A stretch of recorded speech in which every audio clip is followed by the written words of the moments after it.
All right, what is going on, everyone? Welcome to another episode of Faith Unaltered. I am your one and only co-host, or host, I guess, for this show. No co-host today.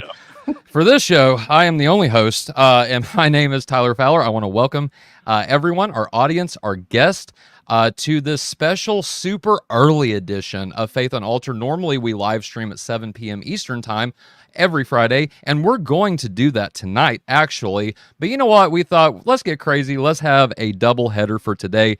And so I will be taking this first discussion that we're going to have with Dr. Tom Wadsworth, Courtney Trotter, and Joshua Sherman, and my co-host Joshua Davidson. If y'all seen the movie Inside Out, he's going to be talking about that tonight, and Inside Out 2, since it just came out.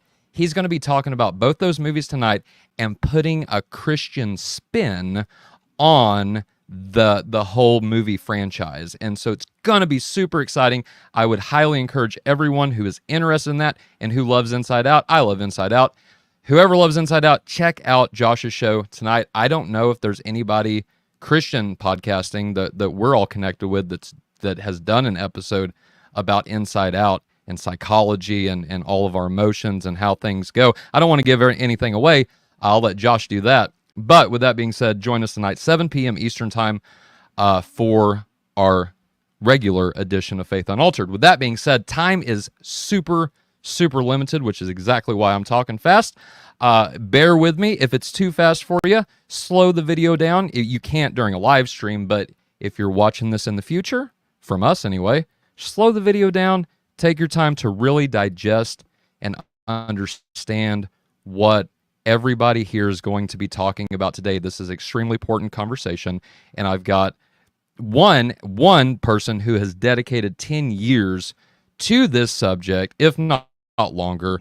But your professional career, Dr. Wadsworth, has been 10 years so far, and that's amazing to me. I can't imagine myself spending 10 days on a topic, let alone 10 years. That's pretty extraordinary, if I do say so myself. And Courtney and Josh has put in a ton of work on the subject. If you missed the last video that we did, please make sure to catch that right after this. And if you haven't seen Dr. Wadsworth's 7-part series, I highly suggest people go take a look at that. We're just going to do a brief overview today, but if you want to dive deep into this subject, I highly suggest you check out Dr. Wadsworth's intro 7-part video series, and then the response that we gave, Courtney, Josh, myself, and Spencer Owen, who's watching in the chat, what's up, Spence, to that series. With that being said, I've got one more thing I want to say. It's kind of long, so bear with me, but I do, again, want to welcome our returning guests, Joshua Sherman, Courtney Trotter, as well as our first-timer to our little corner of this YouTube channel, Dr. Tom Wadsworth. Ladies and gentlemen, welcome to the show. Today, for our audience now, today we'll be discussing the broad topic and practice of Christian assembly, of which there is disagreement among the panel on this issue today. But you know what, guys? There's also common ground. And because of that, I'm asking our audience and our guests to, number one, listen to the one speaking. Don't merely hear the words coming out of their mouth, but genuinely consider what they're saying. That's number two. And number three, please do both of those things with an attitude of love for God and love for neighbor. Now, a few things to consider for our audience now in the live chat, and you who are watching after the fact. After speaking with Tom, Josh, and Courtney, we've all decided that I, as host and participant, will attempt to be as unbiased as possible, mediating this conversation for the purposes of edifying and providing clarity to the audience as well as myself. Regular subs from my channel and first-time visitors, I welcome each and every one of you and say thank you for coming, and we hope you enjoy the show. Second, this will not be, and I want people to understand this from the get-go, this is not going to be a 2 versus 1 debate. You will hear from both sides as equally as time permits, but how they decide to engage with each other is totally up to them. As we all know, when people disagree on anything, the discussion can become heated. That said, there will be no hostility from my guest directed toward each other, and all of us expect the same from all the members of the audience. I encourage all watching to engage in this discussion, but there are rules, namely, be respectful to all, and if you choose to attack anything, Attack the arguments you hear or read, not the people presenting those arguments. This is not the place for asinine behavior. You will be banned, and this is your one and only warning. We want you and others watching to relax and enjoy this conversation. So with that being said, Dr. Wadsworth, being as it is, this is your first time on the show, I'd like to offer you the chance to take a few moments to introduce yourself, and after that, I will turn it over to Josh and Courtney. Thank you guys, all of you, for joining, and Dr. Wadsworth, I'm unmuting your mic now. The floor is yours. All right. I think I'm scared to death. Tyler, good to see you. Courtney and Joshua, we had a good video chat a week or so ago, and it's good to be back with all of you again. You've asked me to introduce myself. You know, one of the things that my videos have been viewed over 400,000 times now. I just crossed that threshold a couple days ago. Congratulations. Yeah. I didn't expect any of that, but they've spawned over 5,000 comments and personal emails to myself. I don't know how they're finding my email address, but they're finding it. I just in the last couple of hours, I think I've received a dozen. That's just how this has gone crazy. How this pertains to an introduction of myself is this. I find that a lot of people want to know where I'm coming from denominationally. And one thing I found when I was doing my dissertation on this topic a few years ago is that when I began to get into all the scholars who were writing on this topic over the last 100 years, it became painfully obvious that one's denominational background greatly influenced their approach to this hot topic of the assembly, because everybody tends to view the assembly that they have as the right one. And they are willing to defend it to the death. And I've gotten comments so strong in that regard, and I get them every single day, and that is not an exaggeration. So where am I coming from denominationally? Well, I'm coming from a complete non-denominational background, but I was born Lutheran, LCA Lutheran, back as the LCA was back in the 70s and 60s and 50s. I left that environment and was born again through the influence of my future wife, who's my wife now of 50 years, with the Churches of Christ. The Churches of Christ are known for being non-denominational, non-instrumental as well as non-denominational, but they don't use any instruments, and they think that that would be wrong to do so in their worship, as they called it. But after being involved, I got through went to college in a Church of Christ school, went through their seminary program 3 more years after that, graduated there in 1977 from a Church of Christ accredited seminary in Memphis, Tennessee. And then I got involved in ministry for several years, got out of the ministry in 1985, largely because of this issue. This was so hot of a topic. I'd been dealing with opposition and for a long time. And so I basically left the Church of Christ environment, ended up with a Methodist environment. I never joined a church ever since then. Been in Methodist for 10 or so years, been with an evangelical church for 10 or so years, and then a Presbyterian church for 10 or so years.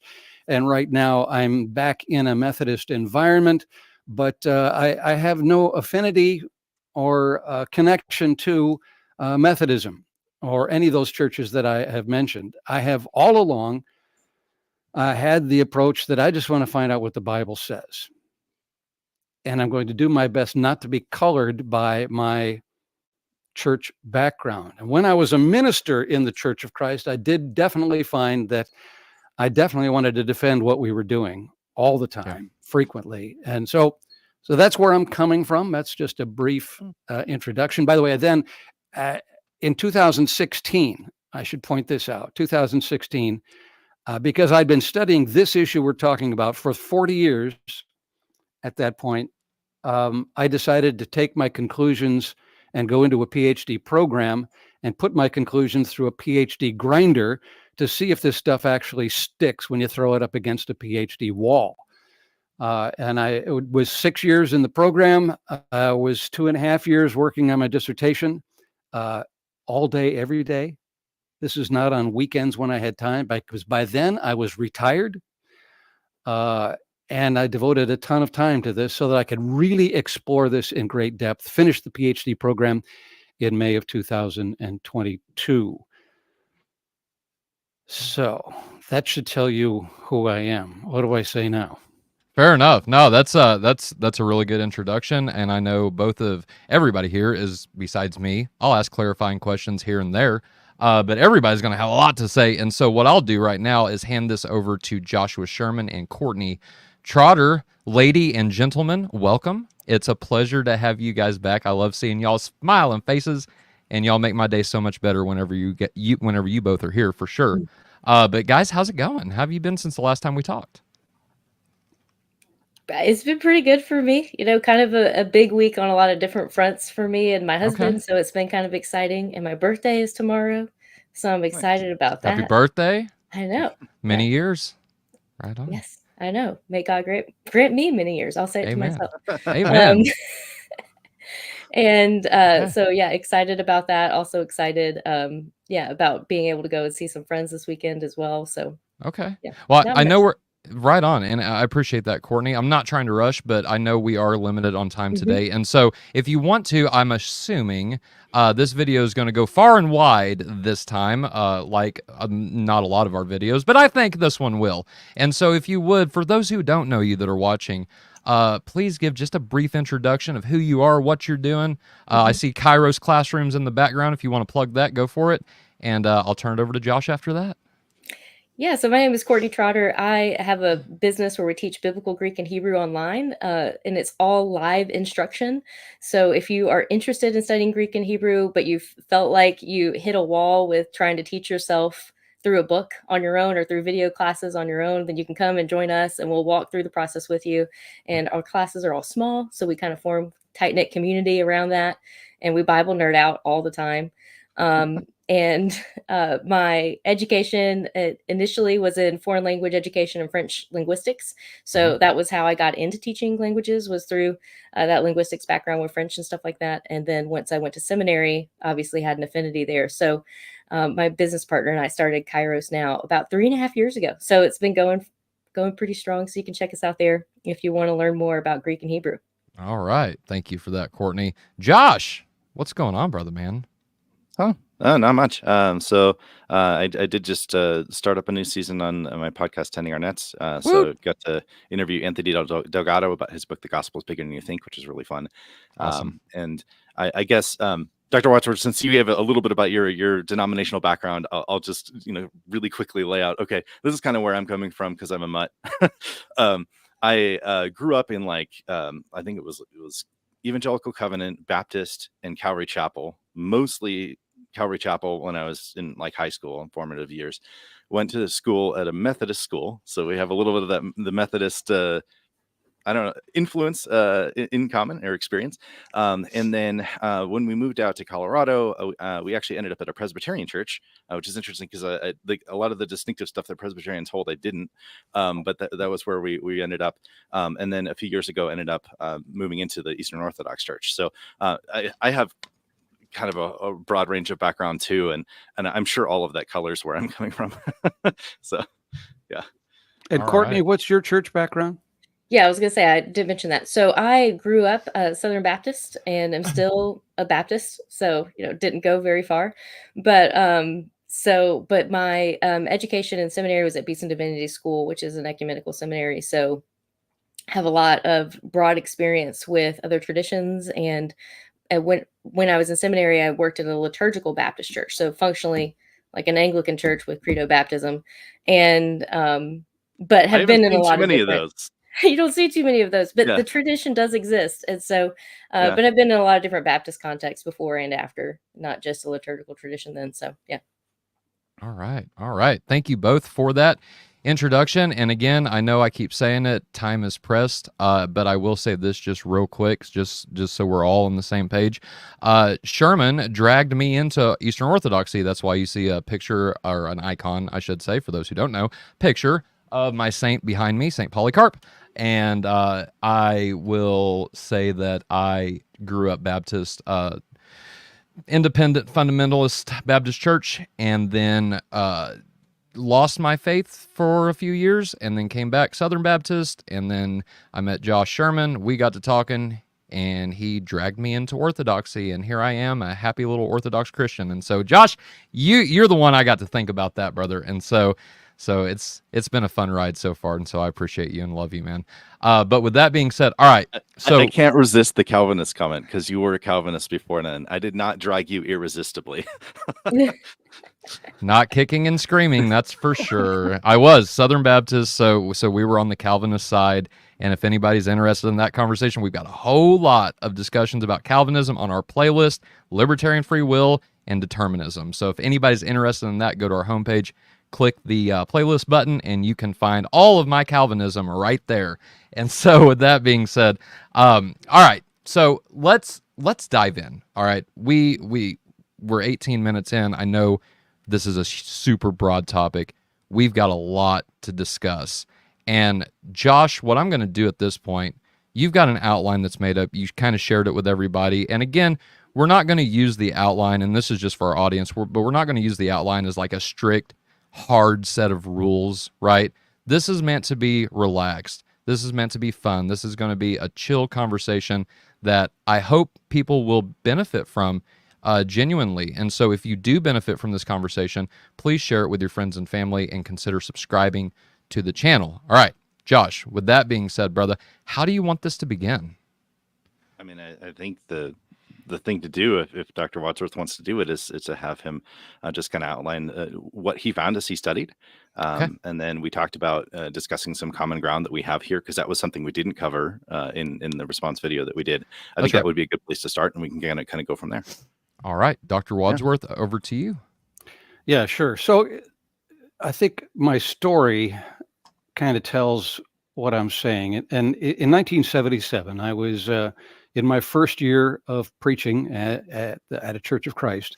I was preaching through 1 Corinthians, and I came to chapter 14. And back then, speaking in tongues was a very hot topic, even volatile. And I was tempted to skip over that chapter because it deals extensively with speaking in tongues. But I thought there must be something here in this chapter. And so I decided to jump in deep and read through the thing in Greek to try to figure out what's going on in 1 Corinthians 14, something I'd never studied before. And I kept noticing that Paul kept using the word oikodome as the purpose of the assembly. He says, no matter what you're doing, make sure that you're doing it to build up other people. That's what oikodome means, edification, to build others up. And he comes to this conclusion, 1 Corinthians 14, verse 26, let all things be done in the assembly for edification. That was rather clear, rather emphatic statement, but it hit me all of a sudden. Wait a minute. Every church I'd ever been in says that the reason that they go to church is to worship God. They call it a worship service. They call it a house of worship. People have their acts of worship, their order of worship. And now they have, worship bands and worship pastors, and worship is everywhere in the terminology that bleeds through virtually every church I've ever had contact with. And so I said, what's the difference between what Paul is doing and what we are doing? And so I decided, well, something's going on with this word worship. And so I did an entire Bible investigation of every time the word worship is found. And to be way too brief, I found out that the word worship is not used in reference to what Christians do in their assemblies. It's not used, certainly not used, to refer to the purpose of those assemblies. That blew my mind. Didn't quite know what to do with that. And initially preached some conclusions on that, which were premature, and got in trouble for it. But I've continued to study the issue over the years, but there are two, I think, cornerstone rock solid conclusions that I've come to. One is that the word worship and the Greek words for worship are not, in fact, used in reference to what Christians do in their assemblies in the first century. And the second undeniable is that Paul emphatically states that the purpose of the assembly is to build up one another. 1 Corinthians 14:26. And that's not cherry picking a verse or proof texting a verse. This entire chapter, its purpose for it being written is to tell Christians at Corinth how to do church, basically, what they were doing wrong in their assemblies and what they are supposed to be doing in those assemblies. And he comes to this big conclusion of a statement in 1 Corinthians 14:26 that let all things be done to build up one another. So start with those two foundational beliefs. And actually, you take those and then come up with whatever conclusions you want to come up with. But start with those, and then you'll eventually get to where or close to where I am, I think. And I have 7 hours of videos on YouTube that explain various aspects of this, because this thing has legs, folks. And it turns out I'm not the only person who has stumbled on this stuff, as I found out when I did my dissertation.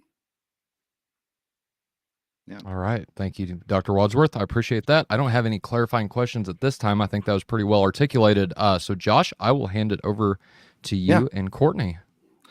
Yeah. So I guess, like I said, I think the first thing I probably want to do is just outline some places where I think we have some common ground in this, because while we were clearly coming from a position that was trying to put worship back into the conversation when we were pushing back, there are definitely some things that you said that I think are really helpful for people to consider. And since we didn't focus on that so much, it's a good thing to do that now. And one of the things for me, a few years ago, and this was, yes, it was on my way into becoming Orthodox, but it wasn't even so much around the question of like the real presence for me. At that point, I was still not sure what I thought of that, but I was very clear about some things with the Lord's Supper from 1 Corinthians, and reading it and going like, I kind of had a similar moment, right? It was like, it looks like what Paul is doing is he's being like super, super clear. Like, you can't treat each other badly and pretend like you're going to be properly doing what you're supposed to do when you come together. Right.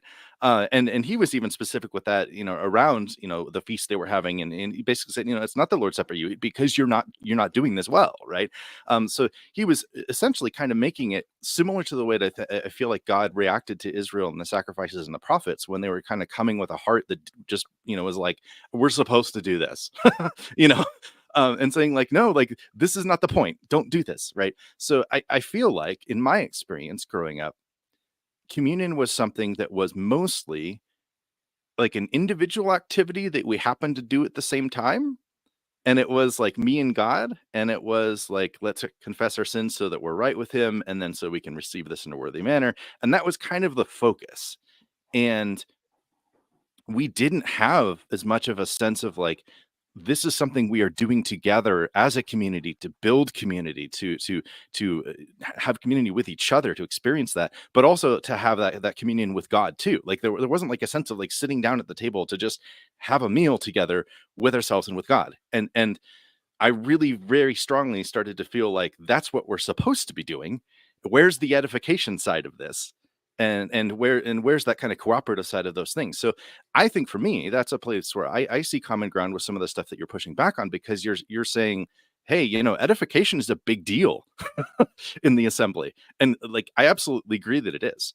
So I just want to make sure that that's on record, saying that, like, I think that's a big point of common ground for us.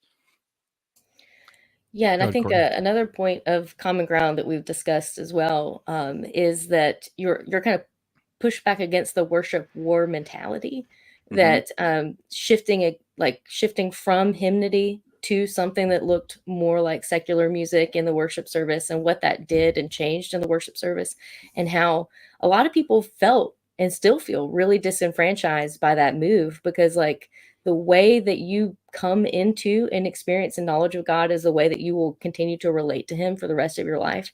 And if all of a sudden that completely shifts from one way to another way, then you kind of lose that sense of meaning and connection there. And I do agree that then it becomes completely platform focused, where we lost the choir. We lost, whenever I was growing up in my church, there were multiple chairs on the front of the stage because multiple people were going to be getting up and sharing different things at different points in time, not just, the pastor coming from a green room in the back to deliver a word to us. And again, there was a choir, and there was lots of places for other people to visibly participate in the service and to share their gifts in the service, even if it didn't quite look like what some people might even express as more charismatic expressions of prophetic words or things like that. There still was a lot of participation. And so when you move to this 3 songs led by a band, and a lot of times in churches that I've been in, that band is not even really a part of the church. They're hired musicians to come in and play. And then you have, again, the pastor coming out from a green room behind the stage. There really isn't this interaction with the people there in the room. I could be there on a Sunday morning, or I could not be there, and the service would be exactly the same. And I do think that that is a significant critique in the modern church today that they're trying to begin to wrestle with. And, I've seen videos coming around the last couple of weeks of churches saying things like, oh, church doesn't happen in rows, it happens in circles, so you need to get in a small group. Well, the small group has kind of functionally replaced what the church and church building was doing whenever I was growing up. And so now I almost have to work harder to get the community that I was just able to have by going on a Sunday morning, because I now have to do this at a different time of the day and a different time of the week. So those critiques for us really land, and we are with you on that. I think some of the other places where it felt like we needed to respond was because of how the language was being used. Again, that continuity and discontinuity point that we brought up in our original video, and what relationship does the Old Testament have to the New Testament gathering? And it seemed like, kind of a scattershot approach, that a lot of people were implicated in your initial critiques. And it was kind of hard to discern, are you scattershotting everybody, or is this really centered on certain bad expressions of Christian gatherings today? Right. So I think those were some of the reasons why we felt like we wanted to bring clarity, was just on where the Old Testament might continue to speak into what we're doing, and also Revelation, like where we're going, might be able to speak into where we're going. If I can, go ahead, Doctor. Yeah, well, let me just say, Courtney, when I did my dissertation, I deliberately, consciously was not doing it to attack any position anywhere, nor was it to defend any position anywhere. My total focus was to just dive into the first century, dive into the Greek language of our New Testament, and just see what's happening in first century gatherings. What are the terms that they use? What's the purpose for this thing? What did they hope to get out of it? All that, and just find that out, and then just toss it out there for the world to take a look at. Now, it turns out a whole bunch of people are deeply offended by it and very upset with some of my conclusions, but I'm just reporting what I found. And I've deliberately stayed away from taking my conclusions to attack specific positions or churches, because I find that actually my conclusions run counter to every church I've ever known. So that puts me as against Tom Wadsworth against the world. That's not a good place to be, because I've got 99.999% of the planet opposes what I'm saying. I get that. I'm ready for that, but I tell you, that's where my research led.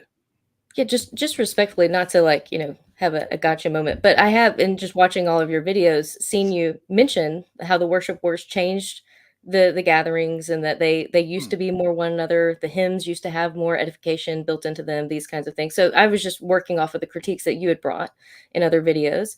And you do start and end your dissertation in the introduction and the conclusion mentioning John MacArthur talking about how worship is exclusively vertical and should not really even have the edification element. So I'm not saying that you're necessarily looking at one church tradition or one expression of worship and saying directly, this is what I'm responding to, but there are some. I mean, if I were to pursue a PhD, which I'm considering, there are some external pressures that I see in the practical life of the church that would make me want to pursue that PhD. Now, that doesn't mean that that PhD is going to be directly, saying that everybody else is doing it wrong, but those considerations seem to be coming through in not only your oral presentations, but also your written work as well. So that's the main reason why I was trying to use that as a point of common ground. It's interesting though, mentioning that actually, because, while I do tend to kind of correlate those terms, like the vertical seems like it correlates more with an idea of worship to me, and horizontal seems like it correlates more to an idea of edification. I heartily disagree with John MacArthur trying to put the focus only on the vertical, right? I actually think that runs counter to, honestly, creation, because what does it mean to be created in the image of God? Like, I don't know how to interact with people without God being in the conversation. And I don't know how to interact with God without people being in the conversation. It feels like those things need to be together to me. And so this is kind of almost a non sequitur, but I guess I'm just registering, like, I don't agree with John MacArthur there. So maybe that's more common ground, even if we disagree with him, or might have disagreements with him from slightly different angles. That's another place where I don't know. I see some common ground there too. Real quick, just to clarify for myself, and maybe the audience is following, and that's wonderful if they are. Please put in the comments if you are, or the live chat, I should say. But for me personally, so let me just be super, super clear about one thing. It sounds like so John MacArthur, Courtney and Josh, and then Dr. Tom Wadsworth. It sounds like what you guys are saying is that, given let's just use John MacArthur since that's what you guys said. We're talking vertical.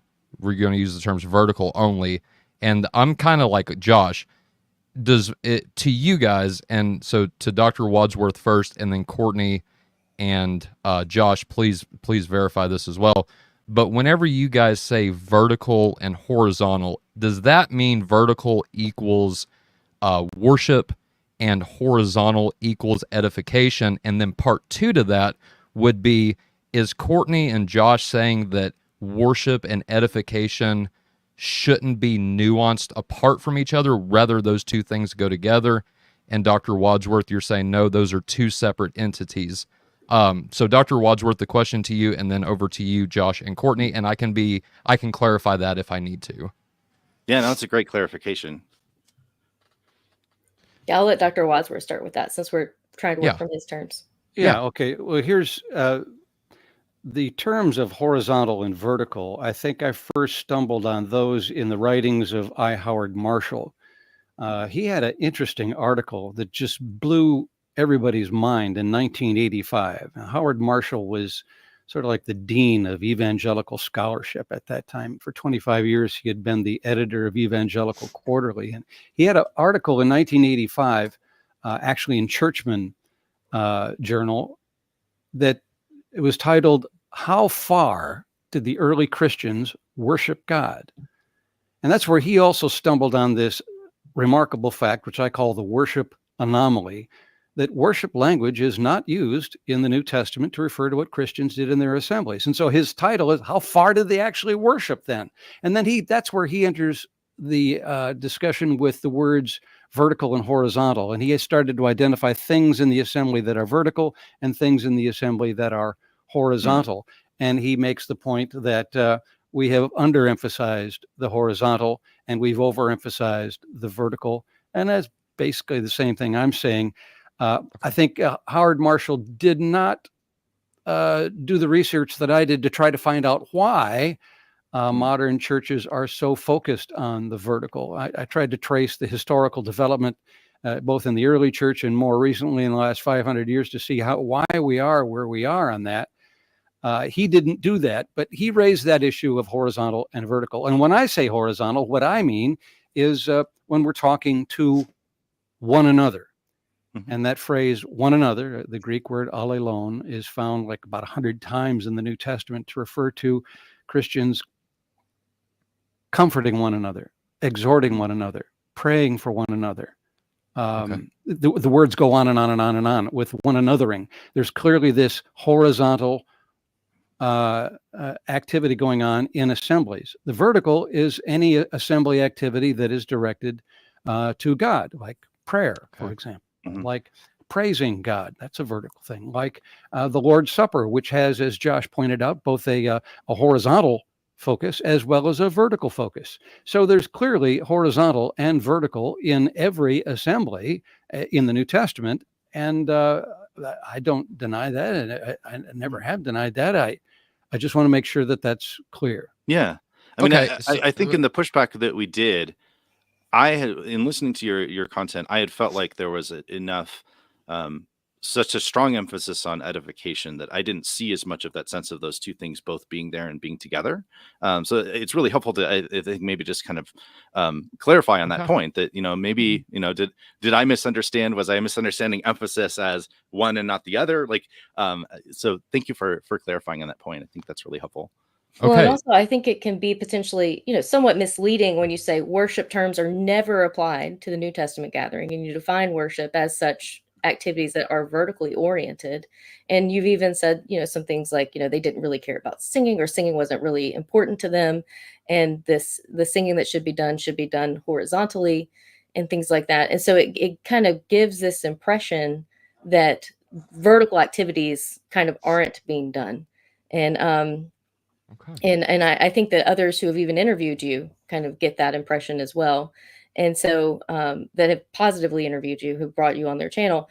And so I think that that's some of the reason why we felt like these worship terms are being used in the assembly. And based on your methodology, just whenever they were being used in the assembly, they were being called metaphorical. Proskuneo, metaphorical, latreia, metaphorical, liturgeo, or metaphorical, of the Seb word group, which means devotion. And so it's like, well, why is it now being referred to as metaphorical in like the Pauline letters, for example, whereas every other case, it seems to have some kind of connection actually to the vertical. So it seemed like a very sharp distinction that you were drawing, not only in your published writing, but also your video presentations and interviews that you've done. So I think that those were some of the confusions that we had, and why we felt the need to respond the way that we did, and to show that some of these terms are being used in the exact same way that they're being used in the Old Testament, and those or Revelation. And those contexts would be called worship contexts. We could use that word to describe worship in those contexts. So then just to be on the it sounds like you guys are agreeing. Well, I mean, he was am I about to wrong? respond, so I I think don't. right now well, we are well, agreeing. well, hold on. Yeah. Let me clarify what I mean. Is that okay? So what I got from that is, according to both of y'all, or both, all three of you guys, vertical means activity toward God, horizontal means activity toward other people, one another, and both of those things, in one way, shape, or form, took place in the assembly. That's all I mean. It sounds like there's agreement on that alone. Am I wrong? Only slightly. Okay. Yes, Feel there. free. What we're doing, what you guys are doing, are equating vertical activity in the assembly with the word worship, and that's what Why I found. didn't use that. Yeah, I didn't. Yes, thank you. I But was that- asking, but I but didn't there's- use And that the reason word. why I equated that is because of those 5 Yeah. terms that you said were worship. And I'm saying those 5 terms are also used in the assembly. Like, they're used in the Pauline letters for the assembly. And whenever No. you encounter them there, then that's when you say it's metaphorical or figurative, is the term that you will use in your dissertation. So we were arguing that those words are there. And even more words could be included in that conceptual matrix than the ones that were analyzed. Yeah. Okay, go ahead. That's where Go ahead. we're just not understanding one another. Okay. Let's start with proskuneo. You almost have to do this one by one. Proskuneo is the most common word that is translated as worship in our English Bibles. What I did for my dissertation was to do a deep dive into, let's figure out what this word means. And I could probably go for an hour on this, but let's see if I can do this quickly. The way English Bibles have approached that term is when someone performs proskuneo in front of another person, they translate it as to bow down or prostrate to somebody. But when somebody does that term, proskuneo, before a deity, whether it is the God of Abraham or it is a pagan god in a pagan temple, they change the translation from prostration to worship. But what do they mean? What does that mean? I have found that if you go into the 204 times the word is found in the Septuagint, which is a great place to go to figure out how the New Testament people are using that term, because all the New Testament writers were clearly familiar with the Septuagint. So they're probably using the word in the same way. So if you study those 204 times, you find that this word proskuneo is used in the context of a temple, in a temple context, but still consistently with the meaning of prostrate yourself.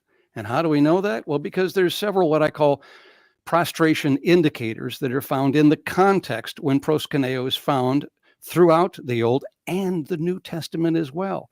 When you see people come and fall down and worship, fall down and prostrate to somebody, well, the word fall down goes along with proskuneo many, many times in the Old and the New Testament. And what's happening there, whether we're doing it before a person or before a deity, they're prostrating themselves. The action of prostration was a ritual gesture commonly done throughout the first century in both pagan and Jewish cultures. Everybody knew it. Everybody knew what that word meant. It's just extremely common. And you know it by all these prostration indicators, like fall down, like be on your face, be on your knees, and proskuneo, to be on the ground and proskuneo. If you look into it, I could go into some detail, and I see some of you starting to wander away. So, Oh no, I'm listening. I just was making sure I had my notes ready and handy. okay. Well, since all these prostration indicators also appear in dozens of passages in the Old and New Testament with proskuneo in a temple context, it's clear that when the word is used in a temple context, it's referring to prostration. Now, ironically, the word proskuneo is not used, in fact, in reference to what Christians do in their assemblies, nor is it used to refer to what the purpose of that assembly is. So some people have concluded from my dissertation and my discussions that, we should be prostrating ourselves in church then. Well, nobody ever says that in the New Testament. That's not something that Christians do in their assemblies in the first century. As it turns out, not in the second or the third either, if you trace that thing out through Christian literature later on. So no, it's just that ritual act that was done in a Jewish temple or in a pagan temple is not something that Christians did in their assemblies. It's just not there. The episode in 1 Corinthians, when you have someone that's coming from the outside that then falls down, are they falling down out of a misunderstanding? Is that your position on that, or is it something that's proper that they're doing, but it's kind of like a baby steps proper? Like how would you look at that? Well, they're not consciously, I want to perform something that's proper to do in this Christian assembly. This is a knee-jerk reaction, a reflex action by anybody who is stunned with the awareness of God in their midst, and that's why he falls down, prostration indicator number 1, on his face, prostration indicator number 2, and prostrates to God, thinking that God is truly among you, is what Paul says in verse 25 of 1 Corinthians 14. It's just a reflex action. Once you're aware of the presence of God with all these people, down you go. Not as though he sees an image of God and he prostrates before him. There's another aspect here of proskuneo. It's something you do in the presence of the deity. That's why people had to go to the temple to perform proskuneo, because that was the dwelling place of God on earth, as it is frequently mentioned dozens of times in the Old Testament as the house of God. That's where God is. When you go in there, what do? The first thing you do is prostrate yourself, as it's commanded even in the Old Testament. So when you hear someone saying, where 2 or 3 are gathered under my name, I am there, is that a different kind of presence that wouldn't inspire that kind of proskuneo when 2 or 3 are gathered? Or is that, like, what is that? Well, we are in our, we've got 4 of us right here. I didn't see anybody prostrating before anybody here in this room, or I suspect when you go to your church, are people dropping down and prostrating to each other I don't see people doing this anywhere. It just doesn't make sense in a biblical sense if you understand what proskynesis was, why it was done, where it was done, the reason for this happening. It just doesn't make sense. So I've been in a lot of different worship contexts, both high church and low church, where prostration was included, where, even in a contemporary worship setting where somebody feels really emotionally moved and they go down to the front to prostrate because they're so overwhelmed with the presence of God. I think a song like How Great Thou Art also seems like people are moving towards that I shall bow in humble adoration and there proclaim, my God, how great thou art. It seems like there are a lot of people who throughout Christian history have been moved to that as Christians. But namely, I would like to just kind of challenge maybe some of your linguistic analysis there, because yes, I agree that when prostration has an object in view, or when proskuneo has an object in view, that prostration is limited to the bowing action. But there are times when words are used as what's called synecdoche, where it's like the part describes the whole and includes other actions. And it seems that proskuneo is used by Jesus in John 4 to include those other actions whenever the Samaritan woman asks him, are we going to go to, do proskynesis at Gerizim, or are we going to go do it in Jerusalem when the Messiah comes? And he says, everyone will do it in spirit and in truth. And so to me, that means that the axis mundi, the meeting place of God with man, will no longer be limited to one mountain or this mountain, but there will be multiple places where Christians can gather in the presence of God and do the actions that would be accorded with meeting God in a place. And so not just prostration, but all of the other ritual actions. And in our initial presentation, I quoted Ray Lozano, who said the same thing, that in his dissertation on just this word, proskynesis of Jesus in the New Testament, he says, along with associating proskynesis with sacrifice, proskynesis of God is also linked with various types of praise, blessing, hymn, singing, and thanksgiving, and to a lesser extent, petitionary prayer. At other times, proskuneo is unaccompanied by other worship terms, and yet the sense is clearly that those who render proskynesis to God engage in cultic worship. So I think that he's admitting that it's synecdoche sometimes when it's used in this undefined way, that we're going to Jerusalem to proskynesis. Whenever we say we're going to Jerusalem to do that, we're saying we're going to do all the things that we would be included in temple worship. Yeah, and I know Ray, and he and I have talked about this topic before. I disagree with what his analysis there. My findings in running through those 204 times in the Septuagint, that the word does not, its semantic range does not include singing or praying. And that statement is actually made by the Heinrich Grieven, who did the analysis of proskuneo in the Theological Dictionary of the New Testament. He makes that same statement. Proskuneo, a prayer is not a posture of proskuneo.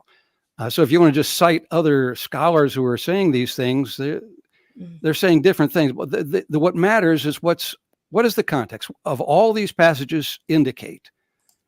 And specifically in John 4, the question there is, what does proskuneo mean when it is used in a temple context? And fortunately, we have abundant examples throughout the Old and New Testament of proskynesis being performed in a temple setting to understand what it means there. Courtney, I would agree that it's possible that the semantic range can be stretched at various times, but here it is a temple setting. And both the Samaritans and the Jews knew that when they went to the temple, they prostrated before God, that this was their fundamental responsibility. I've got to think that that's what's being talked about with proskuneo in John 4 as well. Courtney, I got a question for you. Mm-hmm. So I've got John 4 pulled up here, and let me just read it for our audience sake and for those who don't have a Bible in front of them. It says, Jesus said to her, and talking to the Samaritan woman, believe me, woman, that an hour is coming when neither on this mountain nor in Jerusalem, and then proskynesete is used here. It's a verb, a future active indicative. So the same word that y'all are talking about, proskyneo, will proskyneo the Father. That's interesting to me. So can you elaborate a little bit on that passage? Is Jerusalem a temple setting here, or what's going on in your mind here in John 4:21? And then Dr. Wadsworth, the same question. I know you said that you think it's a temple context. Can you kind of clarify that? But since Courtney brought this up, I want to ask her first, and then go back over to Dr. Wadsworth. So Courtney, the floor is yours. Right. Yeah. So whenever the northern kingdom and southern kingdom of Israel and Judah split, the northern kingdom set up alternate temple worship sites to where they could go and perform their cultic activities to the God of Israel at those sites, and largely so that they would not continue to go to Jerusalem, which was in Judah, and it would extend the political reach to Judah, and they're trying to kind of disassociate themselves from Judah below and to the south. So Gerizim, which is the mountain that she's referring to, is the mountain that whenever they first crossed the Jordan River, that Joshua's altar was set up on, and this is like where they performed their cultic activities whenever they first crossed the Jordan River. So it is set up as an alternate temple cultic site to Jerusalem for the northern kingdom of Israel. And so she's asking that question, are we because that is a debate, where should the God of Israel be worshipped? Joshua worshipped here, and you go and worship in Zion. And also the Samaritans would have had the Torah and not necessarily all the later writings. And so for them, and like I said, Joshua's like that section of Joshua, that would have been the place where the Torah allows for God to be worshipped. Whereas if you have all the other books of the Old Testament, then you have the David line coming up, and Jerusalem being identified as a proper place of worship. So they're contending over interpretation of the Jewish texts, or not the Jewish text, of the text of Israel there. Okay. And then in specifically in 4:21 that I brought up, whenever Jesus says, because he negates it with ute, right? So neither in this place, so the Gerizim mountain, nor in Jerusalem, will you proskyneo, and I know you say that's worship. Dr. Wadsworth says in most texts that this means bow down, prostrate, but some texts it can be stretched to mean other things. But Jesus says specifically, you won't, whatever this action is, this proskyneo, you're not going to do this in Jerusalem. You're not going to do this on this mountain, but you will be doing this to the Father, right? So is Jerusalem, just to reiterate my question, is Jerusalem here the temple specifically? And is Jesus talking about Jews or Christians in this context? How do you see that? Samaritans. Or Samaritans. Yeah, believers in Messiah. Yeah. Jews or Gentiles. Yeah. Those people. In Messiah. Yeah. Sure. Yeah. So to be there, he's referring to temple context, both of Jerusalem and Gerizim. Okay. And he's saying that this temple will no longer be limited. Like there won't be, again, one access point in the world to come before God. There will be multiple access mundi, or as like N.T. Wright will like to say, outpost of every church that's gathered is a little outpost of heaven, is what he says. Love that. Okay. All right, and fair enough. And then the same question. And I would also like to talk potentially, if we get to it, about that idea, what you just said, prostration, proskyneo equals prostration, but sometimes it can be metaphorically extended to include other things. Yeah, I would like to talk about that use of metaphor if it comes up. And that might, because I've got the same question for Dr. Wadsworth. If you can just kind of exegete for me, explain specifically John 4:21, but feel free to include what the Samaritan woman said as well. But my just main question is, what is Jerusalem? What is this proskyneo that Jesus is saying you won't do this in Jerusalem, but you will do this in spirit and truth, and the dative here is indicating that it's a direction toward the Father. And so what is that in your understanding there, Dr. Wadsworth? There's several things I think are going on with Jesus' revolutionary statement there. Number one, I think he's foreshadowing the destruction of the temple, which he spends the entire Olivet discourse in Mark 13, Matthew 24 describing as well. There are some scholars who have said that really throughout the Gospel of John, John has this intention of pointing out the eventual destruction of the temple, and that's probably in his mind there.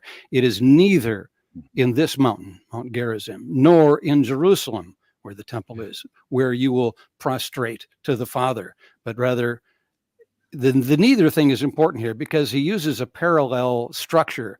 It's not in Gerizim or Jerusalem, rather it is in spirit and truth. So these physical places are wiped away and replaced with a sincere attitude, I guess. And so I think Jesus is actually saying, much like what he said in the Sermon on the Mount about praying and fasting and giving, they're not to be done to be shows to anybody. They must be done sincerely. You're not going through the motions anymore to prostrate yourself. It's going to be something that's done internally and sincerely, in spirit and in truth. I think there's a lot more still going on with that, but that's a quick summary of, I think, what Jesus is saying there. Well, Okay. One more statement, though. Yeah. As soon as we see that word worship, instantly we think in terms of that's what we do on Sunday or on Saturday, depending on, that's what we do in church. And that's why we think that's what it's talking about. But there's nothing in the entire context of all of John 4 that is making us think that Jesus is, I'm talking about going to church now, folks. Okay. But this is an action that Christians will do, especially if this is after the destruction of the temple. Jesus is telling the Samaritan woman, and we can apply this to other believers, that whatever proskuneo is in this context, people will do that to the Father. Is that correct? In spirit and truth. And I think that's where Jesus is taking the proskynesis idea and making it metaphorical in terms of just sincere following and devotion to God. And so we want to think that it has something to do with the assembly, but Jesus never says that, and ironically, nobody else in the rest of the New Testament does either. Okay. So to play off of that, if I take that idea backwards, right? In Psalm 141, we have David saying, I call to you, O Lord, come to me quickly, hear me when I call to you. May my prayer be set before you like incense. May the lifting up of my hands be like the evening sacrifice. It seems like, in a way, he's taking the personal and connecting it to the cultic, and he's also taking the actions he's doing and seeing them and asking God to consider them as if they are cultic worship. And it's, to me, like, there's more going on there than just a sense of metaphor, like this just means this, but it feels like it's a sense of, like, even when I'm doing things like that, it's by myself, or I'm doing these other actions like prayer or lifting up my hands, please consider them as me, being in the temple, doing these things that we do. This is part of my worship of you, right? And that kind of connection to me makes the metaphorical thing. It's like that's a point of continuity, right? Because we actually see that in the Old Testament and the New Testament, and not a point of discontinuity. But it also, it makes it personal, and it connects the personal and the cultic, and I think that's really important. So, I don't know what you have to think about that. Well, I think, can I just say real quick, just to clarify Josh's question a little bit, based on some of the words that you use, again, just in your framework, in your dissertation, it sounds like what you're saying, this proskynesis in spirit and in truth will be a sincere disposition of an individual believer and is not in the Christian assembly. So I think you've made the distinction in your work between the Christian life and the Christian assembly. Is that correct? Am I understanding that correctly? Okay. No, I just, is this proskynesis that is going to be done in spirit and in truth is not for the assembly gathering? Like when we gather, we're not doing that together. That's just me doing the proskynesis in spirit and in truth. Well, you're automatically connecting this proskynesis in spirit and truth with assembly activity. No, I'm asking, do you associate it? I'm asking the question, do you? Well, the question is, did Jesus? And the question is, does the rest of the New Testament do the same thing? And I think the answer is no. We really, really want that to be the case because we're using this worship language because so frequently we want to be justified in the way we've been using it. But I have no concern about trying to justify what we've been saying for years. I'm trying to figure out what's going on in the first century. Mm-hmm. So if I can just ask a clarifying question too, it seems like we came to some point of agreement that there's both vertical and horizontal going on. It feels like to me, we're seeing vertical and thinking that means worship. And you're saying, no, that doesn't mean worship. Is that an accurate way to distinguish our positions? Yes. One thing I've come to understand when people insist on using the word worship in reference to whatever it is we're doing today, Yeah. I want to say, well, are you talking about proskinesis worship? Are you talking about latreia worship? Are you talking about liturgia worship? Are you talking about sebomai worship? Or are you talking about threskeia worship? All these 5 different words, which are indeed translated as worship in the New Testament, which really confuses things. All of them mean something different. None of those words are synonymous. None of them.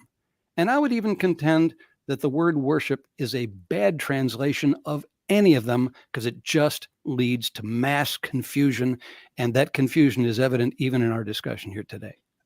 And that the confusion you would contend is that people are then using the term worship in English to refer to a broad set of things that we're doing before God, when in the Old Testament context, it was more specific to things like bowing and sacrifice and temple things. And while we have some kind of metaphorical connections to that, we don't have a sense of like, that's actually what we're doing, right? Is that kind of the distinction? I would clarify it to say this. It took me years to figure out that it doesn't do any good for me to define the English word worship, because nobody in the New Testament or the Old Testament used the English word worship ever. They used other words. And so our challenge really is to figure out, what do those Greek words mean? What do those Hebrew words mean? Yeah. So if we step away from that, and we look at 1 Corinthians, which, you're very clear, like this is Paul talking about, hey, Corinthians, this is what you do in the assembly. Like, I definitely see that context in 14. I think we also see that context in 11 when he talks about the Lord's Supper. And I think we also see that context in 1 Corinthians 10. And 1 Corinthians 10 is a place where Paul directly connects and then contrasts the pagan worship at a temple and eating of that table and drinking of that cup with drinking of the Lord's cup and eating from his table, which to me feels like it connects the ideas of sacrifice and worship kind of together with what we're doing at the Lord's Supper in a way that, whether we use the word worship or not, like that's presenting, like we're participating in the sacrifices of that altar, right? And for me, that's why I pushed back a bit on this idea and said, it seems to me like the Lord's Supper is a sacrifice in the sense that we are participating in the table that's connected to what Jesus did, right? I don't know how to look at 1 Corinthians 10 and see the parallel there and separate that out from the whole matrix of ideas that's connected to worship. It seems like the main contrast that Paul actually draws himself is not literal versus figurative here. It's whose cup and whose table are you partaking of, right? It's don't do it with demons, do it with God, do it with the Lord. Does that make sense? Yeah, and 1 Corinthians 10 also mentions to do everything to the glory of God, which then if you pair that with 1 Corinthians 14, where to do everything for the building up of one another, that these things are brought together, that these things are never in tension in Paul's, at least 1 Corinthians dialogue or discourse. Yeah, nowhere have I ever denied that we don't do all things to glorify God. But what you're still in your mind, you're still wanting to connect that with this English word worship. And it is a direct connection with the English word worship. But as it turns out, it's not a direct connection with proskuneo, latreia, or any of the other words that I've mentioned. I think I'm trying to stick with those Greek words and or the Hebrew words that are behind them and say that those things happened in the Jewish temple or not just the Jewish temple, the temple of Israel, and that these things are happening in the Christian assembly. I think that's the connection I'm trying to make. And I'm not trying to fight for any one English, translation of a word. I think it could be clearer to people if you translate the word picture concept, because especially in Hebrew, a lot of times those words get translated as ideas, but they are evocative word pictures that show you what you're supposed to be doing in that scenario. So I do it all the time in my personal Hebrew translations as I'm reading. I'll translate it as something that is more true to the image that word is evoking. But I think that the struggle that I'm finding is with that continuity and discontinuity, which is why, like in our initial conversation that we had with you before meeting here today, you said that was not something anybody had ever brought up in all of their, critiques of you. And so I would like to know if we see this in the context of Psalms, where it's being used in Psalms to refer to the ecclesia of Israel, and proskuneo is being used in this more generative sense where all these other activities are being included, like Psalm 22, that I mentioned in our original video, then if it's there in the ecclesia of Israel, and it's mentioned that Gentiles are going to join this ecclesia and do these very things, what continuity is there between the Old Testament and the New Testament assembly in your mind, or the Old Testament ecclesia and the New Testament ecclesia in your mind? And so that for me is really the sticking point. It's not I'm trying to read English term back in. I'm just trying to stick with these Hebrew terms or Greek terms as well. Yeah, I don't see Paul or anybody using the term ecclesia in the sense that you have, that to identify it with the ecclesia of Israel. I see there's a break there, and to every Greek scholar I've studied that has gone into the details with ecclesia, I've not seen that emphasis being brought out either. There's something new going on with Christianity. This is the new wineskins of the gospel. And I don't think there's, even if you wanted to try to draw some connection between the kahal of the Old Testament and the ecclesia of the New, I don't know if it even really affects our discussion in any substantial way anyway. So with that being said, then from what I'm hearing, first of all, I'm trying to keep an eye on time. I'm taking my notes, and I'm also wanting, so it seems like right now, so if we take a step back, take a breath for a minute, because you guys have been doing great so far. I don't want to really interrupt, but I hear Courtney and Josh saying one thing, right? I hear Dr. Wadsworth, you say something else. And it seems like with the proskuneo thing, and now with the sacrifice, and also with, which by the way, when Courtney brought up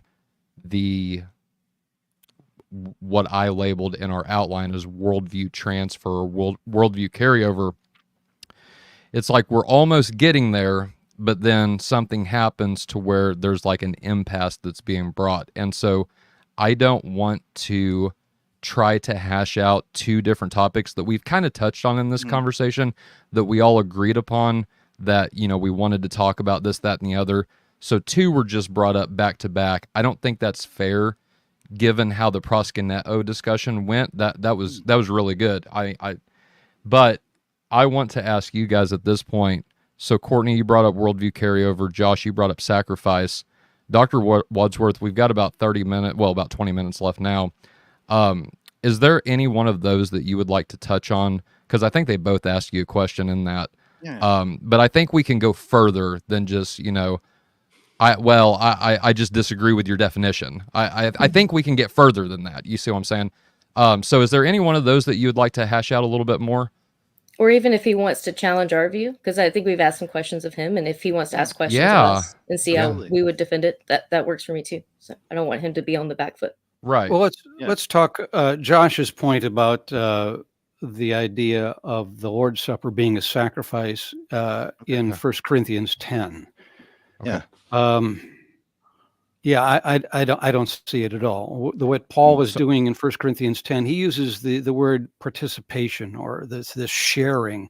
That's the commonality between what was going on with pagan idolatry and with eating meat sacrificed to idols. The thing that's common there, and the Lord's Supper, the thing that's common there between the Lord's Supper and the pagan activities is this participation. Paul says, if you're going to eat that meat that's been offered to an idol, you're participating in that idol. Don't do that. But as an illustration, he says, you know, when we partake of the Lord's Supper, we're participating in the body and blood of the Lord. So he's just saying there's some participation that takes place. He's not saying that we also sacrifice to God every time we have the Lord's Supper. That's another point that comes up later in church history that's been, I think, retroactively thrown back into 1 Corinthians 10. So when he says, "Consider the people of Israel, do not those who eat the sacrifices participate in the altar," is he not making a direct connection back to sacrifice and participation? It seems like he's saying, And a sacred table. those are all connected to me. I don't see how to pull them apart. And maybe one of the impasses that we have, and maybe I should say this, but I feel like when we're talking about sacrifice, we mean something very different a lot of times than what you hear from people, where the idea of sacrifice is focused on death, right?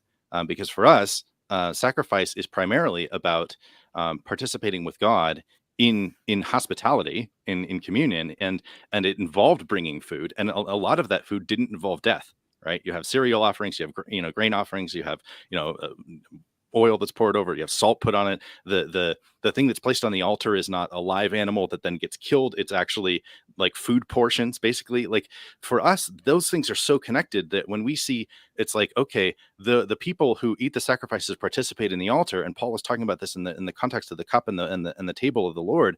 It seems to me that what he's saying is we are now participating in the sacrifice because we're eating this fellowship meal with God together. And that's the participation we have, versus doing that kind of a thing with demons, and that's bad, right? Does that make sense? Is there something that we see differently there, or yeah? I think ultimately this goes to this century-long disagreement that has existed between Orthodox and Catholic churches and Protestant churches. Go into the 1500s, Martin Luther, Ulrich Zwingli, Calvin. They all focused in on this issue. And they emphatically said the Lord's Supper is not a sacrifice, because it is from that cornerstone belief that you start to take off in Christian practice with a different approach. It ends up having regarding ministers as priests. It ends up regarding the building in which all this takes place as a holy structure, because that's where the sacrifices are offered by the priests. And that's why we would dress up our priests with special holy garb, and that they would treat their activities in a special way. But all this is Old Testament thinking. It's all actually pagan thinking as well. Pagans did the same thing. But I'm saying it's not Christian thinking. And so now we can debate this for a long time, but at the end of the day, I do not state that the Lord's Supper is a sacrifice. I think that's a dangerous theological principle that the Hebrews, I think, expressly denies. And I think if we want to say, I think that I'm comfortable with saying, guys, we disagree on this point. I don't see much much to be gained by trying to resolve. I don't feel like I am necessarily, as a Baptist, defending the full meaning of what somebody who is Orthodox or Catholic might mean by that. But I think that, if you were to ask anyone in my church context, were the Passover commemorations that the people of Israel did every year to celebrate the Passover, were those sacrifices? They would say yes. And then if you ask them, okay, this new covenant meal that Jesus instituted at Passover in the Last Supper, does that then make this the new Passover? And if it's the new Passover, then it is still in that way a sacrifice, an offering to God. And it doesn't have to, I think most people do conflate the Day of Atonement meaning of sacrifice with all sacrifices, whereas the Passover meal is initially a new covenant, a covenant inauguration meal for the people of Israel. And so this is our new covenant inauguration meal. And so participating in this meal then makes it an offering or sacrifice or a communal meal with a deity every single time that we do it. And I think that this is how it's always been presented in my low church contexts, even without the fullest meaning of what somebody in a more sacramental tradition would say about that. They would say Passover is a sacrifice. This is a new Passover. Therefore, in some way, this is still doing that. I want to let you guys respond to Courtney just now, but just know that we are at, hold on, I got Bible pulled up. So we're at about 15 minutes to go until the 90-minute mark, and I've got a question, a clarifying question, but I want to give you guys time to respond to Courtney there. maybe Courtney, what if to race to the finish line of the discussion, if somebody wanted to say all that you're saying, I'm okay with that. That's fine. Where the danger comes is when we therefore conclude that since we must now offer this sacrifice of taking the Lord's Supper in order to receive forgiveness. And so, but that is the natural implication of anybody offering sacrifices, whether it's in the pagan or the Jewish context. I know that wasn't the only reason why sacrifices were offered, but that was a reason why sacrifices were offered in order to receive forgiveness. That the idea there is I must take communion this week in order to be forgiven for my sins. I see this as a denial of the efficacy of Jesus' sacrifice for us. The writer of Hebrews says Jesus' sacrifice is once for all. There's no longer any need for sacrifices to be made. And yet this line of thinking can easily lead one to be saying that, oh, yes, we do. We need to offer that sacrifice again this Sunday, or else I won't be forgiven for the sins I committed in the last week. I see that as problematic to Christian theology. Mm-hmm. Yeah, I think that's a really good pushback, and I think that for me and where I've gone with my studies on sacrifice in the Hebrew Bible, I wouldn't conflate Jewish and or Israelite sacrifices and pagan sacrifices, or Jewish temples and pagan temples, quite the way that you have. And I don't think that they were necessarily doing these things in order to get forgiveness or just to feel assurance. Like that's not how I think that scholars like Jacob Milgram or Andrew Rillera or David Moffat, who've done a lot of work on this, would describe that. If like people wanted to double check my thinking, it's not just my thinking. And so that's why I think that Day of Atonement cleansing sacrifice is what Hebrews is talking about there, is once and for all Day of Atonement sacrifice. But then there are all kinds of other offerings that people would bring to God that are called sacrifices in the Old Testament, but we tend to call them offerings to distinguish that, because we've had an issue with that conflation. And Jesus does himself say in his institution of the Lord's Supper that this is for the remission of sins. And I agree with you. We don't need to go to this lack of assurance kind of place. But I also struggle whenever we're going to overturn the words of Jesus and say that it doesn't include remission in some sense. I don't know what that means, but it includes the cleansing from sin that Hebrews says is the once and for all sacrifice. So I think I can agree with you on some of those things, but then I also just have a different understanding of sacrifice, where it's not one animal for the sake of forgiveness or whatever I might offer for the sake of forgiveness, that it's for participation. It's for koinonia with God, is my view of sacrifice, generally speaking. Thank you for that, Courtney. I appreciate that. Go ahead, Josh. I think if I were just going to say anything, I would just be clear that when I'm talking about it from an Orthodox context, it's specifically referred to as an unbloody sacrifice, right? So there's no sense in, like, I know sometimes when people look at Reformation era, theology and medieval Roman Catholic Church and all this, they see it and they say, it seems like what's happening up there is that the priest is killing Christ again and then bringing that forth. And that's just not how we understand it at all. So again, one of those things where, thank you for sending over the references for all the different kind of Reformation sources on whether the Lord's Supper is a sacrifice, because I had most of those, but not all of them. And that'll help me to consider it more. But I think maybe what part of what's happening there is that there's very much a sense of, well, that Jesus' sacrifice is specifically a propitiation. And that's not what we think is going on every single time, because that would be doing it again, and that would be killing Christ again, and that's bad. I just don't have any of that matrix ideas in my head at all. I think we would disagree with that too. Like we would all, I find that, I think that's why the Baptists, like you said, have typically had this low sacramental view of the Lord's Supper, but that they would equate it with the Passover.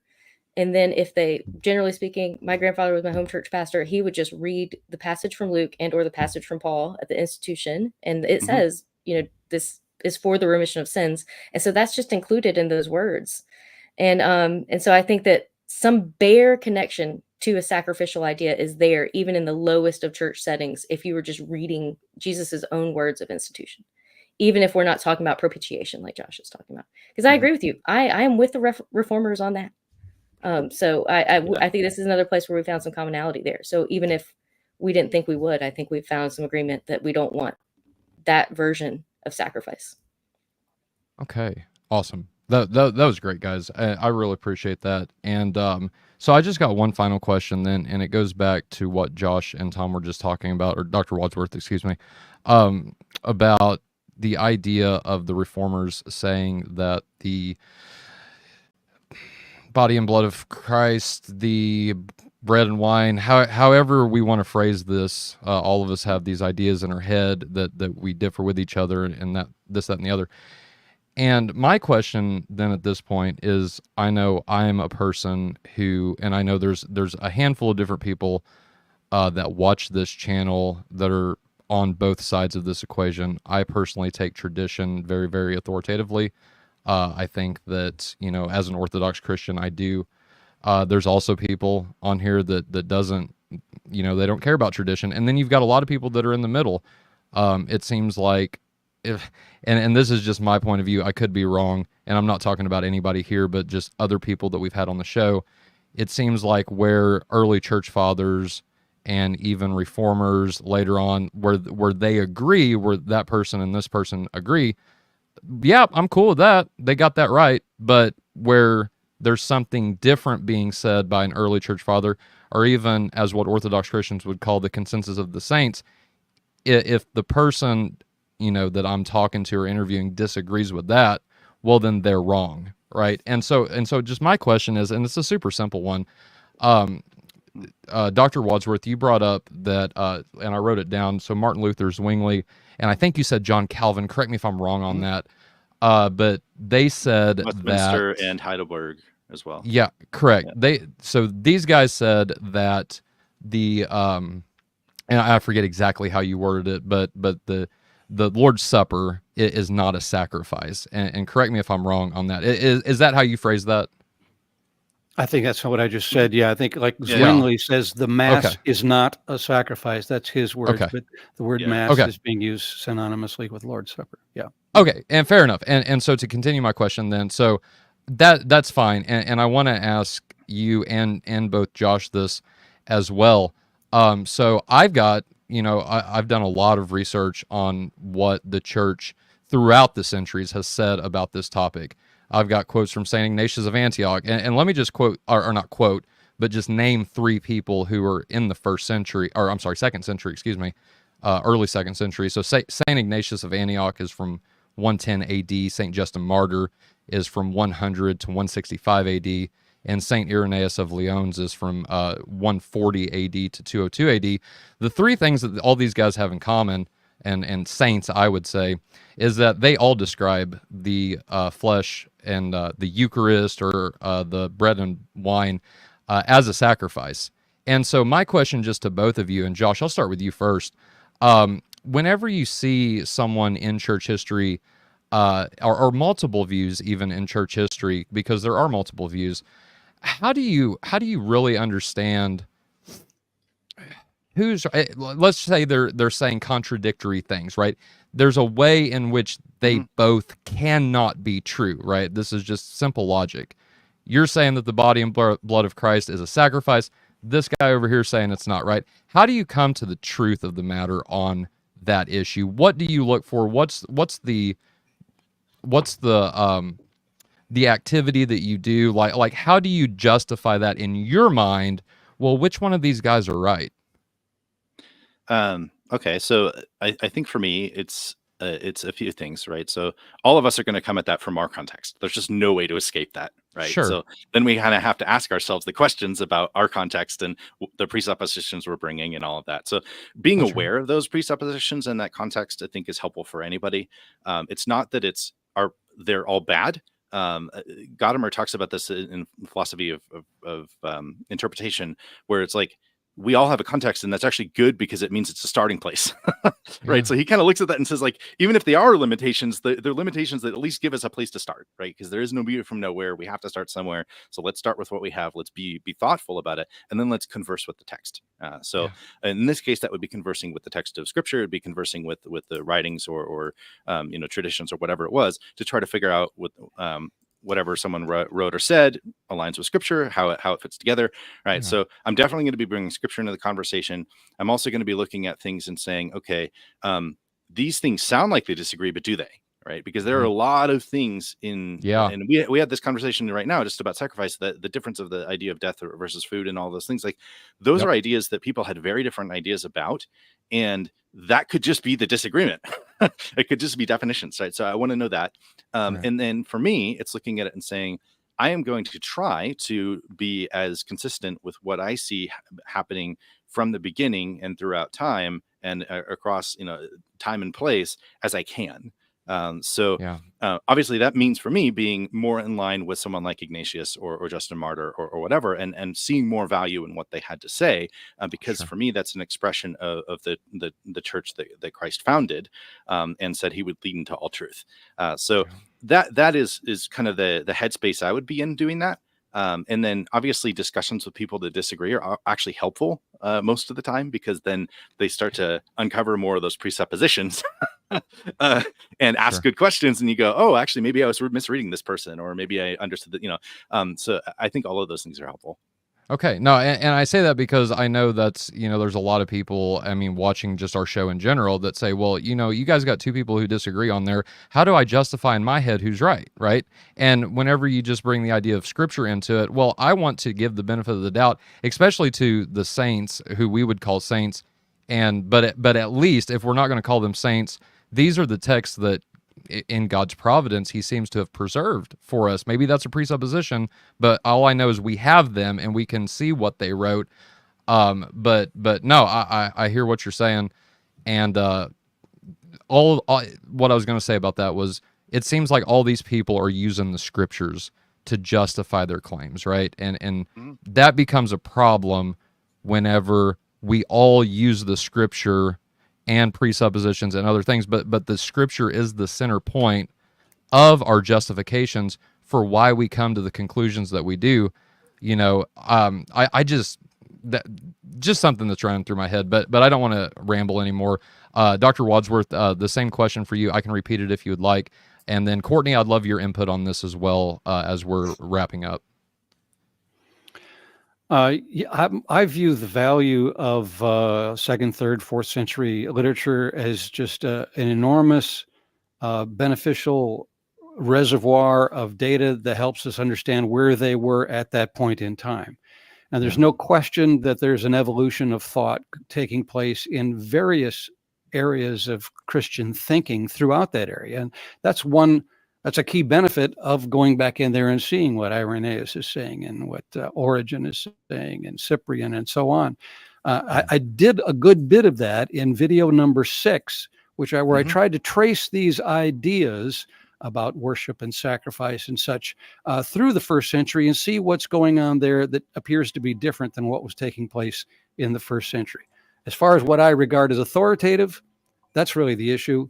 I regard the New Testament documents as authoritative for the Christian church. I would not view the Didache or Justin Martyr or Ignatius as authoritative. Really helpful and quite fascinating.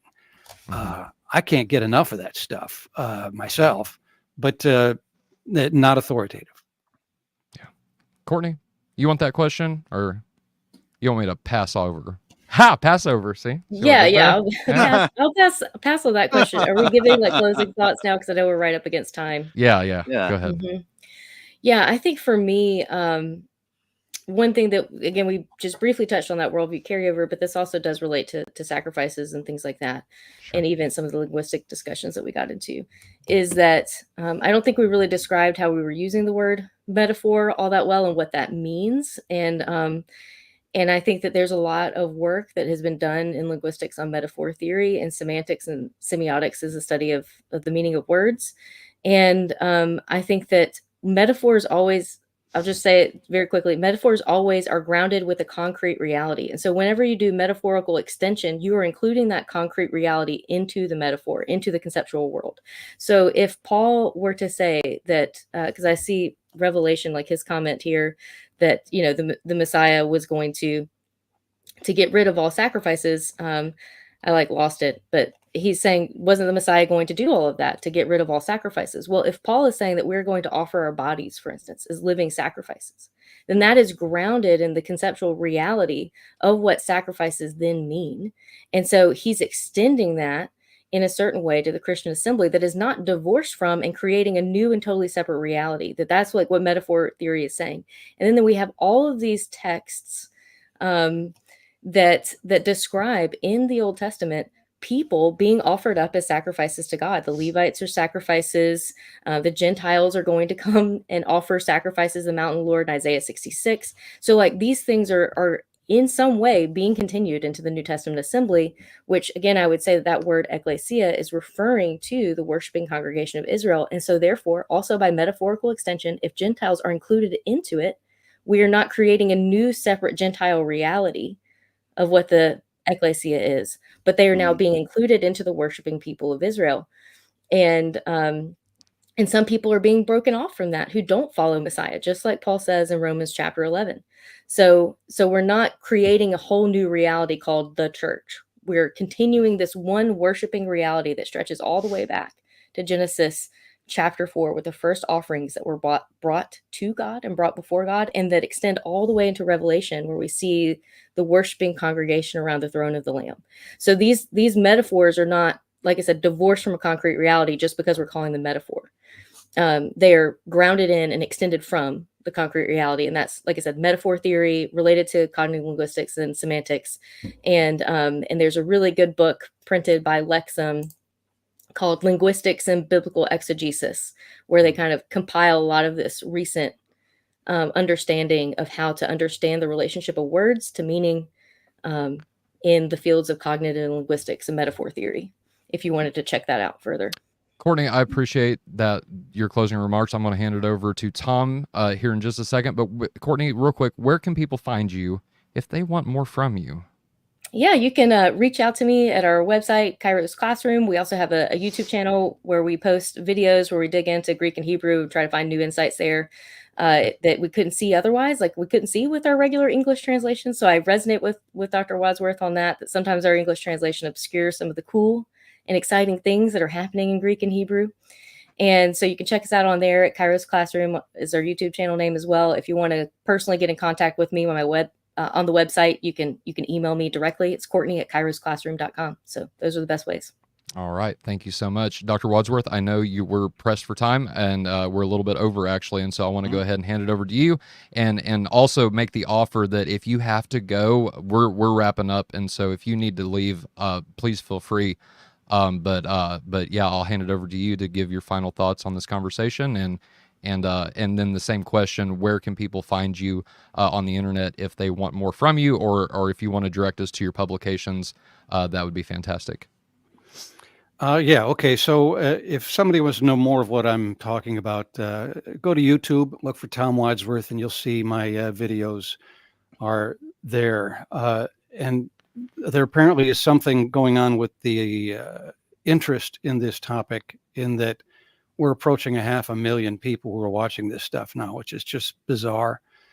And I think there's a legitimate growing interest, because not only is the topic of interest, but ironically, at the same time, church attendance is plummeting and has been for the last 4 decades. And this is true globally, but particularly in the United States. So something is going on here, which is changing attitudes toward what we do when we get together. So we are well advised to start to take a look at all of that. The only other comment I would just want to say is I really want to appreciate what Josh has brought to this, his deep study on this, as well as Courtney and her linguistic background, very helpful. And I, more than anything, Tyler, I appreciate just the spirit in which this conversation has taken place.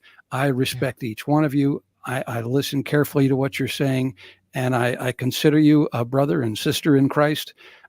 Josh, you're not the sister in Christ in this case. You would be the brother. Just get our. I don't want to misgender anybody here. Boy, whatever do you mean? It's 2024, y'all. So yeah, that's right. We don't know what Sherman's going to do tomorrow. No. But really, in all sincerity, God bless your ministries. Please keep it up, and I hope we can run into each other again. Thank you. I appreciate that. All right, Sherman. It's 2024, bud. Oh. No, what do you think, man? And also the same thing, please feel free to plug. I know you said you've just restarted your podcast, and so please feel free to plug that after you give your final thoughts, and then I'll wrap it up. Yeah, I guess I'll do podcast first, just get out of my head. So Yeah. my podcast is Tending Our Nets. The focus on that is usually is just short, 7 to 10 minutes on something to capture on the gospel and how it might be bigger than you think. How there may be something that we tend to lose when we think about evangelistic tools and then equate them with the gospel, and just kind of getting people better equipped to really engage with people, and show them who Jesus is. I just had an interview with Anthony Delgado on his book, The Gospel's Bigger Than You Think. I'm also going to be interviewing Will Haas on his book that's looking at the atonement, coming up here. I don't have a date for that yet, but excited for that. That's another topic that I love to dig into. So sacrifice nerd, I know. Yeah, I think for me, I think I would just reiterate maybe one of the central kind of points of disagreement for me is the end of Dr. Wadsworth's dissertation. One can understand why John MacArthur, the stalwart Bible-believing pastor, would emphatically and dogmatically say we go to church to worship God, right? And we already talked about the fact that if it's only vertical, we disagree with him. That like we do it actually for multiple reasons, vertical and horizontal. The statement sounds so orthodox and so God-honoring. Who could disagree? Yet as this dissertation has demonstrated, the concept lacks the support of the Christian scriptures. As a closer examination of the evidence reveals, it seems likely that the Apostle Paul would say, Christians do not go to sacred buildings to make offerings to their God. Jews and pagans did that. Christians gather to build one another up. And I think the point of disagreement that I would have, I just see some of that differently. And I think Courtney shares that as well. When we go to a space and we're there, if God is there, that's a sacred space, right? And making offerings to God, like we make offerings of ourselves, right? Living sacrifices, we make offerings of prayers. As David said, let my prayers be like incense. Let this, this be like the evening sacrifice. Like he understood that what he was doing, even in those things, was participating in worship of God in the way he understood worship. We don't even have to bring that term into it, right? And so to me, I think we are offering things up to God when we gather together. But part of that offering then is to say, as we're built up, right? The part of the point of being built up is to then go out and to bring other people in and to have them brought into the body and to have them hear the gospel and to have them built up and to have them encounter God and to have all of that synergy of encountering God and encountering each other be mutually reinforcing. And that's kind of how I would see that. And how I would express that maybe a little bit differently than Dr. Wadsworth, even if he was nodding a little bit there, there's some agreement even in that, right? So I think that's maybe a good way to just talk about some of the things that are similar and common ground, but also things that we see a little bit differently and leave that as a point for clarification. All right. Thank you, Josh. I appreciate it, brother. And so now my final thoughts on everything. So first and foremost, I just want to say y'all have been great sports. Given the fact that this is a conversation and a topic specifically that you, Dr. Wadsworth, has spent 10 years perfecting, formulating, and really building your career on, for you to do that, just my hat's off to you. Again, I have problems spending 10 days on any given topic. I've done a Rubik's Cube now for 12. And so I think he actually said 40 years. So if we want to get the number right, we can. Well, yeah. You know what I mean. So 40 years. Yeah, I can't imagine it. And so with that being said, I think you guys did great. I can tell that all three of us, and don't get me wrong, like I have my thoughts as well. I'm going to reserve them for later. So I think that with the passion that you guys shared, specifically for your positions, to come on here, to sit down, to have a conversation, and just for the fact, even, and I want to reiterate this, guys, even if there are things that we disagree with, which that's not all we did today, which is a win in my opinion. There is common ground. That's a good starting point, establishing common ground, and then see where we differ, and why, specifically, why do we differ on things, right? And so for people who disagree in this world that you see on the internet, just some of the hateful and spiteful things people say to each other, we showed here today, I believe, that no, that doesn't have to happen. Everything's on the internet. We can find whatever you want. And if that's your cup of tea, please don't come here, because that's not what we're trying to offer. No, I'm serious. I really am. Yeah. Don't come here with the nonsense. There are plenty of places on the internet that you can find that, but it's not here. And so we have a slogan. If anybody has not seen our channel, we strive to provide clarity with charity. I hope that I really showed that today. I know these people did, my guests today, and in the chat as well. I'm so thankful for our chat. I love our community that we have here, because you guys are awesome. So that all in all is a win to me. And so I want to thank each and every one of you for coming on, for having this conversation with us. And with that being said, man, y'all nailed it. So you knocked it out of the park. And I'm extremely, as our good friend Josh Davidson would say, I'm extremely pleased with how this conversation went. And so with that being said, I do have a couple announcements that I would like to make personally. First of all, shout out to our sponsor for this video. It is a Not me. Oh, it's not. It's a Greek classroom, but it's not Kairos. No, Colton offers free classes on YouTube as well. So you have multiple options to join from, or to choose from. Kairos, or Kairos. I'm trying to promote your class, Courtney. Greek for Sheep, excuse me. Greek for Sheep is the sponsor for today's video. You can find Colton Moore at Greek4Sheep.com, and that is the number 4. I'll post it up right now. Greek4Sheep.com, and you do see a discount code there. Colton is offering that for any one of his beginner, intermediate, biblical exegesis, and advanced exegesis classes. He offers 4 classes. You can get a 30% discount if you enter the code FAITH25. That's Greek4Sheep.com, discount code FAITH25, and you can knock 30% off of any of the classes that Colton is offering. He also does free, what he calls snippets for sheep, where he takes you through what Bible arcing is and diagramming. And he not only does that, so this is not only for Greek gurus and Greek nerds like Courtney and myself. This is for anybody that's interested in the Bible, because Colton on YouTube in his free classes, he offers arcing in both Greek and English, just so people can have another tool in their belt to better understand the Bible. And I think that is absolutely fascinating. Colton does a great job. He's a great teacher. I'm taking one of his classes now, the biblical exegesis class, and I'm just having a blast. We're going through the book of Romans, and it is fascinating. A chapter a week. It's kind of fast paced, but I think Colton does a good job breaking it down to where people can understand. I can do it. Anybody can do it, period, in a subject. So go to Greek4Sheep.com, enter discount code FAITH25 for 30% off any one of Colton's semester length classes. Also, just to reiterate, we've got an episode tonight at 7 p.m. I will not be there. I am taking my wife on a date tonight. So we've got babysitters. Hopefully we got a babysitter for the youngest. Hopefully grandma will watch the oldest, our oldest 4-year-old Kelsey. And I plan on taking my wife on a date tonight. It's been long overdue. And so please pray for us. Please pray for Kelsey, as everyone here knows. And if you don't know, you will soon. Our daughter Kelsey has been diagnosed with autism, and we are asking everyone to please pray for her, pray for our family. It's been a stressful time for us. So if you would, please continue to pray if you have been, and start praying if you haven't. I would really appreciate that. The last thing, and then I will let everyone go.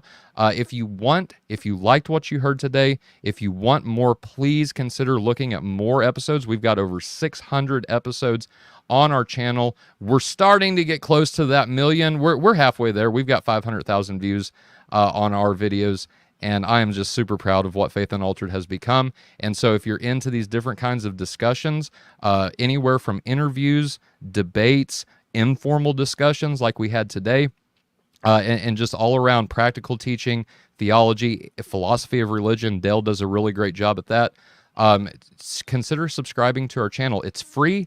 Anyone can do it by just clicking the big red subscribe button on our channel. If you would like to financially support this ministry, we take a couple different options. You can join our YouTube memberships. And that's, if you see the big red subscribe button, you'll see a big blue join button right next to it. If you click that join button, follow the on-screen instructions, you can join our memberships where we offer members-only content for as low as $2.99 a month, and the high tier is $4.99 a month. So it's super cheap because we want to make that kind of stuff affordable to everyone. And so if you'd like to do that, you can do that. We also take PayPal, Venmo, and Cash App, and all those links are in the description below. And so with that being said, thank you all. Thank you to our guest for having this conversation. Thank you to our audience. Thank you to everybody that's watching. And we will see you next time. But until then, good night. God bless. And please, please, please stay like Christ.